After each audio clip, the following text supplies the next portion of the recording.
All right. So, thank you. Good afternoon. I am glad to be here, and as you can see, and as is in the program, I'm just going to spend a little bit of time talking with you about teaching across cultural differences and the relationship to equity in instruction and classrooms. And I think it's a really nice complement to what we've already heard today that's been very content focused, but also has had the relational aspects of teaching embedded in that work. And I oftentimes try to get teachers and administrators that I'm working with to understand that, teaching is this relational profession and activity, and that content and issues of culture and diversity need to be married to one another and not seen as separate tasks that have to take place in the classroom. So I'm just going to spend a little bit of time talking about why culture and race matter, because oftentimes we don't like to talk about why culture and race matter. They're difficult dialogues to have, but they're necessary dialogues, given that a lot of our achievement and opportunity gaps are rooted in the issues around cultural difference. And how we fail to understand those in their relationship to teaching and learning.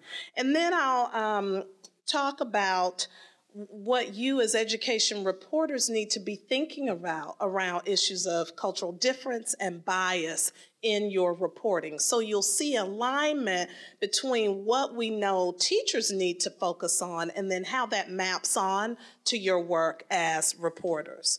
So I think it's important as we talk about this that we just understand in the room a general definition of culture, because so oftentimes when we hear the word culture, people think race, ethnicity, and culture is so much broader than that.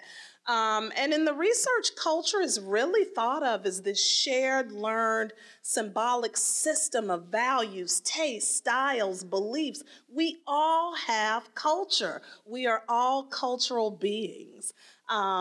And culture shapes and influences our perceptions of the world, our ways of thinking, knowing, and just interacting in the world. And so in the face of this increasingly diverse student population that's already been spoken about, but our continuing racially homogenous teaching profession, we have to think about how people's cultural differences shape the teaching and learning process. And oftentimes, because of cultural mismatch, there's a negative effect around culture when it doesn't need to be. So we want to think about that and how it shapes students' performance. Culture is created and recreated in the context of our everyday lives. Culture is not something that you're born with and it just stays the same, your whole life through. It's dynamic, it's not static, and it's context specific. And so we can think about how urban schools operate largely, but we can think about how urban schools in Detroit operate differently from urban schools in Atlanta or Chicago or LA, right? There are features to cultural groups that are synonymous, but we have to be careful about essentializing, because ultimately we can't essentialize any people of any group, because culture changes depending on the context. And as I said a few minutes ago, culture is not synonymous with race, although race is often coded as cultural difference. Another thing we have to understand about culture in teaching and learning is that there are power differentials. And one of the reasons why we have cultural mismatch is because teachers are the authority figures in the classroom and oftentimes don't see their students as those who are bringing power to the learning context, who are bringing assets and they're willing to negotiate some of that power with students so that learning is co-constructed. And students just aren't vessels that we're depositing knowledge into. And so we have to kind of understand that in our society, in a U.S. context, There are dominant mainstream groups, and their cultural activities and features and characteristics are seen oftentimes as the norm. And any one or group that interacts and thinks and knows in ways different from that are oftentimes seen as other. And we do a lot of othering of students. We do a lot of othering of teachers in the educational system. And so I'm going to have us think about how these issues really impact relationships in the classroom. You know, I love this quote by an author named Alan Johnson, who really tries to get us to see difference is not the problem. We're all unique, we're all culturally different.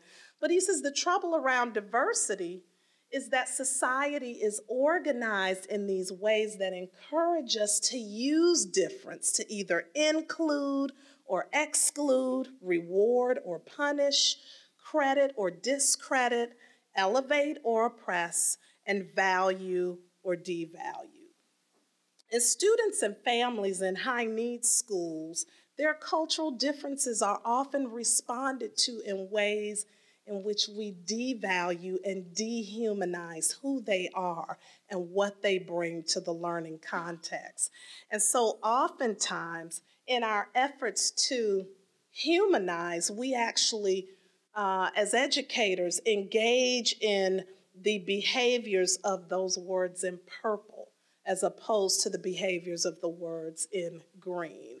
And so part of what we have to be thinking about all the time consciously as educators, and I would say as education reporters, is how to engage in writing, narrating, and scripting the identities and experiences of kids and educators in schools in which we include, reward, credit, elevate, and value. Those things are so important, and it's easier said than done because of our cultural differences. Why is it harder? Because we all bring a cultural backpack to the teaching and learning environment. None of us come to these learning spaces as blank slates. And yet we have some teachers who believe students are coming as blank slates to be scripted upon, right? But we're all bringing this backpack of lived experiences that are culturally nuanced. And oftentimes, particularly in environments where teachers and students have such diversity in their lived experiences, these differences in our cultural backpack become conflicts. And we have to think about how do we work through those. Part of that is thinking about our lenses. How are we looking at the classroom? How are we examining the curriculum? How are we thinking about educational policy? Again, in that backpack, we are bringing these lenses based on what we've been taught and how we've been socialized to understand race, ethnicity, language, gender, sexuality, all these social identity markers. And oftentimes, novice teachers, even veteran teachers, have not engaged in the type of critical self-reflection that helps them understand how their lenses shape the way they think about teaching and learning. And I would say, as education reporters, you have to ask yourselves, how have I thought about, if at all, the lenses I bring to scripting, to narrating, to telling that story? How have I thought about the personal lenses I bring and how they shape the way in which I see the story, see the context, and then narrate it and write it? And so because of these cultural nuances, teachers and students are constantly working through cultural differences. And I'm very careful to say they're working through them because they can be worked through. We have to believe that if we're going to continue to work towards educational equity. Teachers are bringing a certain set of norms, values, beliefs, expectations, interaction styles, and ways of knowing, and so are students. And then when those come together and interact in a classroom, we see biases and stereotypes and assumptions begin to stimulate in the classroom context. And if I could have, added on to this diagram, I would locate this in a school building context, and then locate that within the educational system writ large. When you begin to think about it in that complex way, you have cultural processing taking place at all those levels. And so the question then continues to remain, how do we help teachers and students actually work through the biases they bring, the stereotypes and the assumptions about one another? Many times those are unconscious, they're not conscious, but we have to begin to work through them. As I spoke of, you can think about this visually this way. At the individual level, we have those teachers and students situated within a classroom and situated within a school, which is within a community and which is located within a society.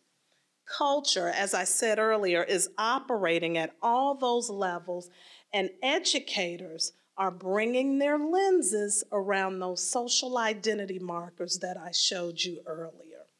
And again, as education reporters, you also exist within this milieu and are bringing lenses to the context and to your reporting. Society teaches us norms around how we should think about the classroom space, the school space, what it means to be urban, who is suburban, who is rural. And whether we're processing it or not thinking it through, we're taking those understandings into these contexts and placing value judgments on them.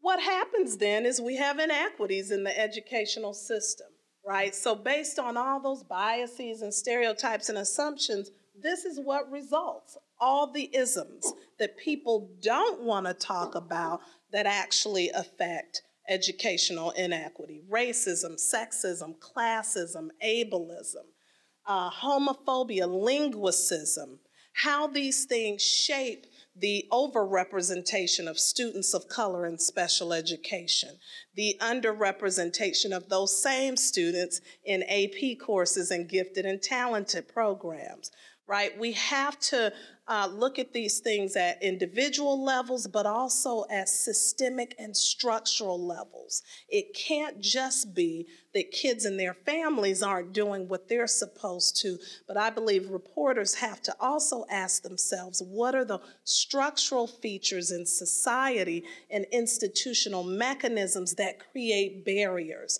for kids and families, particularly poor kids and kids of color, to progress in the system. So again, thinking about why culture and race matter, I just want you to take this journey with me and think about those identity markers that I presented earlier through the glasses. In our society, in a U.S. context, if we just look at our major social identity groups: race, class, gender, sexual orientation, religion, ability, and language, people in our school system identify in a variety of categories in these areas. Yet we know in our society what's considered mainstream or dominant is typically, right? Typically the white, male, middle class, upper middle class, heterosexual, able-bodied, native English-speaking Christian perspective, typically.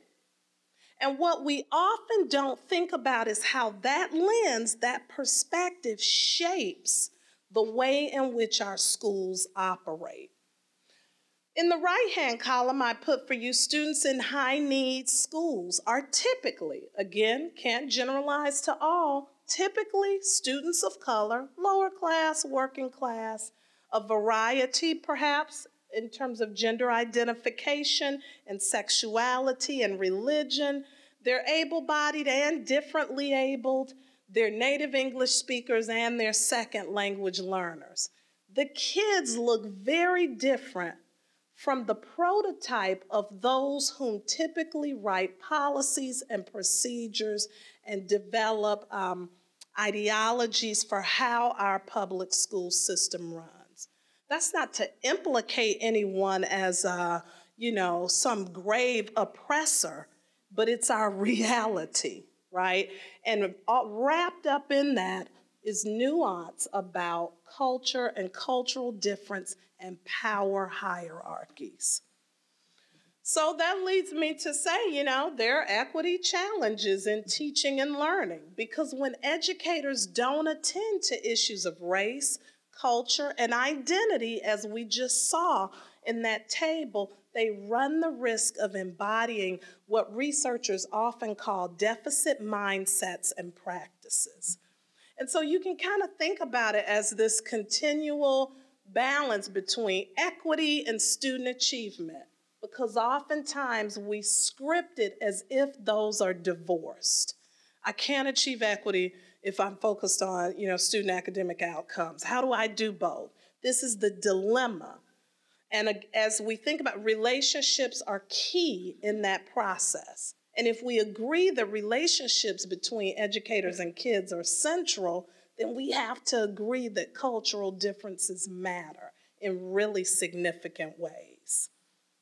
So let me walk you through a couple of these deficit-oriented mindsets and practices so that you get a sense of what I mean here. Some of these deficit-oriented mindsets and practices that keep us, I think, in this constant tension, but also with these gross inequities in the system, are where educators focus on students and families as the major problems. Now, again, I want you to think about yourself as education reporters, too, and how maybe unintentionally you may have scripted in ways that do this, right? There's also this obliviousness to consider environmental, institutional, and structural factors that impede academic success. It's often associated with deficit orientations. It's all about the kids and their families. If they would just do what they're supposed to do. That's a deficit orientation when we locate all the issues and problems with the children and their families. Seeing poor children and children of color as at risk versus at promise. Thinking about think about the difference, right, as a lens when you categorize or label children and families and communities as at risk versus at promise. What's your starting place with that language? Also, primary use of direct instruction and drill and kill methods. Some of you may have been in classrooms where you've seen this, that rote learning versus inquiry-oriented and project-based learning, right? The former is more deficit-oriented. The latter is an ideology, a practice that believes kids are able to think and critique at higher levels. And so how do we, again, narrate and script in ways, as well as have teachers educate in ways that get us at the latter? Now let's talk about deficit-oriented language. Teachers, and again, I'm not teacher bashing because I was a teacher, right? And I recognize that there were times when I fell into these traps. These are pitfalls that we constantly have to be thinking about. And I believe as reporters, we constantly have to be thinking about these pitfalls and traps. But we must be careful about how we narrate students' identities and their schooling experiences. And while I'm focusing on students, you could change that to be administrators, principals, teachers, right? We have to be careful about how we narrate and script anybody's identity and experience in the educational system, because the public's perception of that has grave ramifications. So deficit-oriented languages often focuses on students' weaknesses rather than their strengths, their interests, and their individual differences. It's that tension between people saying, teachers saying, I treat all my kids the same. Well, if you treat them all the same, you're not recognizing their differences, right? And in an attempt to be equitable, you can't always provide sameness. And we have to get teachers to understand that. An example, again, is this at-risk versus at-promise language. Another example is the way in which I used able versus differently abled, right? In the special ed community, you wouldn't say handicap anymore. There's just, language has power. And so as education reporters, I think you have to be conscious about, I hate to say it, but what's the in language now? Right? Because there's just language you don't use anymore. Dana was talking about the use of the term minority. There are many educational researchers of color and social justice researchers who would say, how can you even use that anymore to refer to students of color when you're writing about them in contexts where they are the numerical majority? It's better to use terminology like people of color, students of color, families of color versus minority.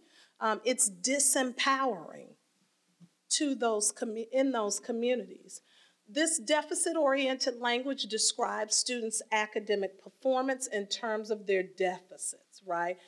Too often we refer to students in terms of what they cannot do and who they are, instead of in terms of what they can do and who they are. The other part was who they are not.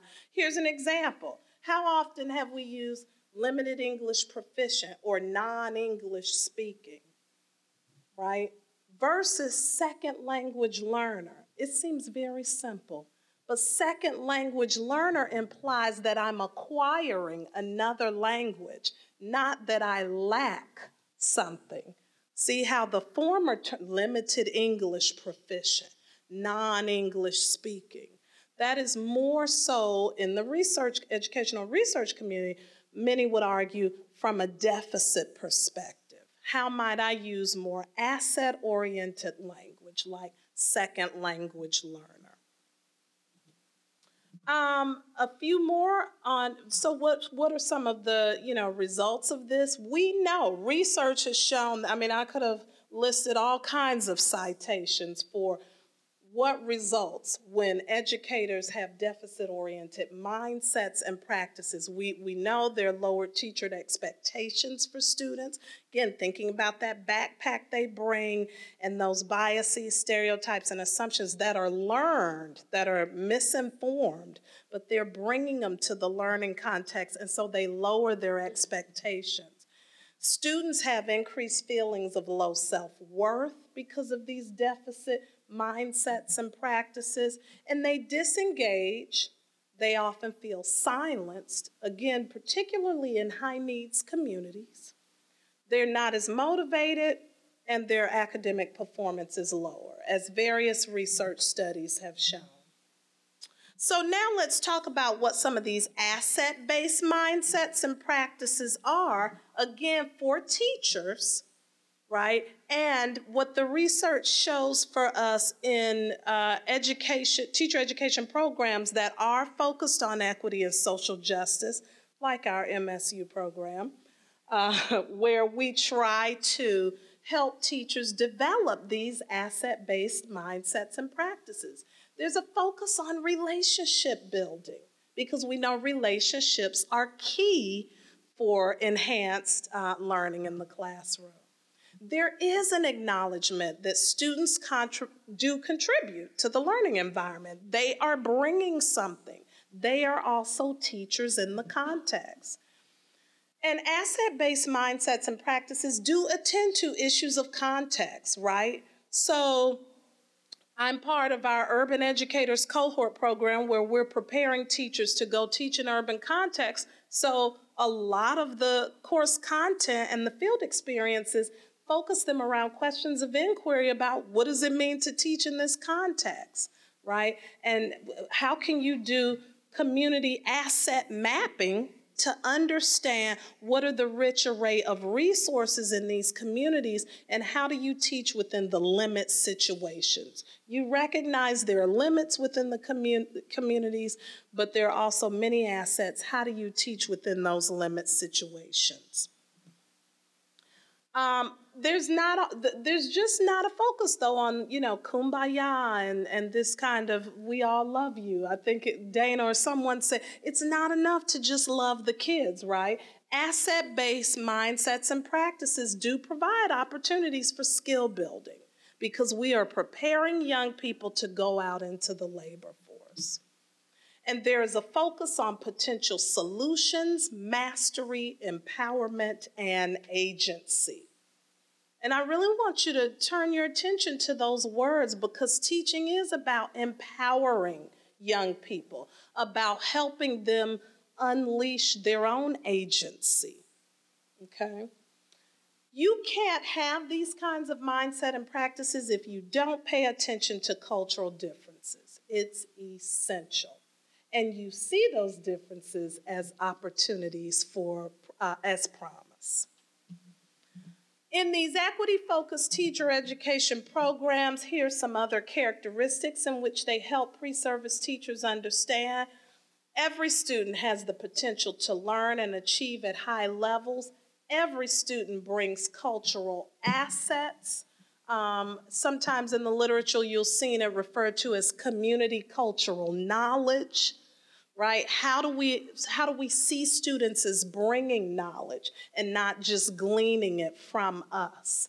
Language creates reality. I talked about how language is power and what that means, and that positive change occurs in the context of authentic relationships. We know that children and their families' perspective of reality is primary. We have to build on their strengths, start with what they already know. That's an asset-based approach. I'm starting where they are to get them where I need them to be, and I value differences. So, what does this mean for education reporting? What are the connections? Well, you all have a cultural backpack too. And all this stuff I talked about for teachers and administrators and policymakers applies to you as well. What are your lenses? How have you learned about issues of race, language, gender, sexuality, etc.? And how does what you've learned about that impact or inform the way in which you understand the learning context, understand the story, and script it? So let's look at how are you narrating the story, and not you all, but here's some examples about how this language plays out. We're all familiar with the different ways in which white males and black males are depicted in the media. So it might be hard for you to see these examples, but you can find this on the internet, the differences between how white suspects are talked about in the media versus black victims, all right? Here is a white suspect. This is how the Staten Island Advance covered the case of Eric Bellucci, yes, who was a mentally ill New York man who allegedly killed his parents. Son in Staten Island murders was brilliant, athletic, but his demons were the death of his parents. It's another white suspect, an Oregon school shooting suspect, fascinated with guns, but was a devoted Mormon, his friends say. And then we have Trayvon Martin, who was a black victim, and we saw this over and over in the media. He was suspended 3 times from school, right? They just kept flashing that. Here, the NBC News ran this headline over and over. In what ways Do we intentionally, unintentionally, consciously, unconsciously humanize the criminals and criminalize victims? Now, this is in the larger society, but I would ask you to think about in our educational system, in how we script identities and stories, in what ways do we humanize those who are oppressing and criminalize those who most need our help? Let's look at one more example. New York Times description of Michael Brown and Ted Kaczynski. Now, you won't be able to see this well, but I'm just going to point out this nice long description of Mike Brown. I'll just read some of the underlying piece. Very first sentence, what do we get about him? Was no angel. His family revealed both problems and promise. He dabbled in drugs and alcohol.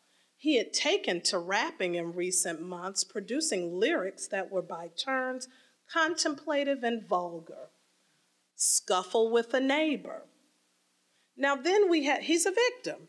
Then we have Ted Kaczynski. Everyone knows who Ted Kaczynski is, a Unabomber. This is how the New York Times depicted him.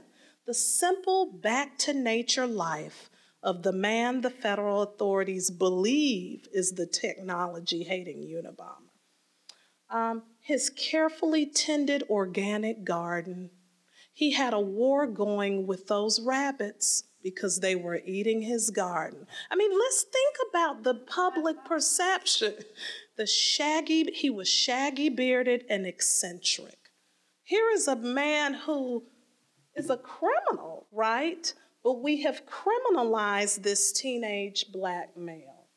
So what is it that I want educators and education reporters to be doing? Using language that reflects acceptance of individual differences and promotes strengths, describes students in terms of their academic achievements and communities in terms of their cultural wealth, refers to students in terms of their academic and social strengths, and articulates high expectations for all. So I just have 3 questions that I'd like for you to consider after this, really heavy presentation. Sorry. As reporters, just 3. Ask yourself this in your work from now on. Am I solely locating the problems within individuals, families, and communities? Are there institutional and other structural processes at work? Have I considered policy level and systemic factors that might affect the issue? And am I using deficit-oriented terms to describe students, families, communities, and/or teachers? Some examples: disadvantaged, dropouts, and at risk versus disenfranchised, pushouts, and at promise. Thank you. Thank you.